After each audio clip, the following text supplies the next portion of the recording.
Okay, time for another 10-second tip. We've already looked at how conditional formatting can be used with colour scales to pick out numbers in different colours, but what if you wanted to pick out all the numbers, say, in the most likely column here that were greater than 6? Well, you'd pick this option here, and you'd maybe say, change that to 6, change that to green because it's a decent grade, click OK.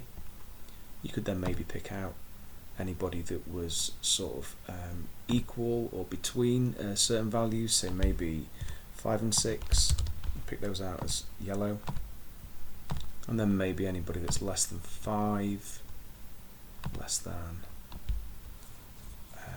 5, and make them red. And then if you look down here, you can see that it's done that. And the interesting thing is that if you actually change these values, it will remember what you've asked it to do. If you want to get rid of that green bit in there, it's dead easy.